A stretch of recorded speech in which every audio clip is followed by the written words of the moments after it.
Competing rallies made clear the conflict. But in arguments, a majority of justices appear to agree. Laws passed by Tennessee and 23 other states banning hormone treatments and puberty blockers for children who identify as transgender do not violate the Equal Protection Clause. If the Constitution doesn't take sides, if there's strong, forceful, scientific policy arguments on both sides in a situation like this, why isn't it best to leave it to the democratic process? Conservative justices pointed to growing international concerns that transition medications are unsafe for children. I think that would be very troubling to say that in such a evolving situation, we are going to decide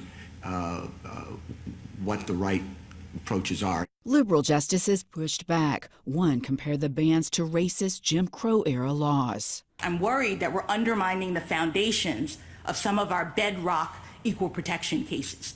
And said the medication could be life-saving. The evidence is very clear that there are some children who actually need this treatment. LW is one of the children at the center of the case. She started medication to stop male puberty at 13 and female estrogen a year later. I can't imagine her not on her medicine. She's a different kid. She's a healthier, happier kid. All we're trying to do is make the best decisions for our kid.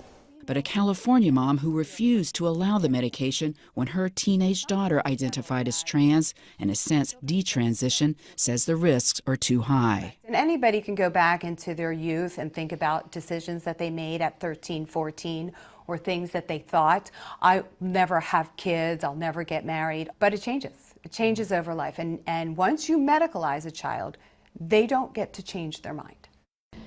As you can see, both of these families want the same thing. They want their kids to be happy, they want to protect them, and they both believe the other side's approach could cause terrible harm. And as significant as this case is, the court's decision could actually go beyond the issue of transition treatments. There are questions, for example, about if the court strikes down these state laws as unconstitutional, could that bolster arguments for transgender athletes in girls and women's sports? Jan Crawford, CBS News, Washington.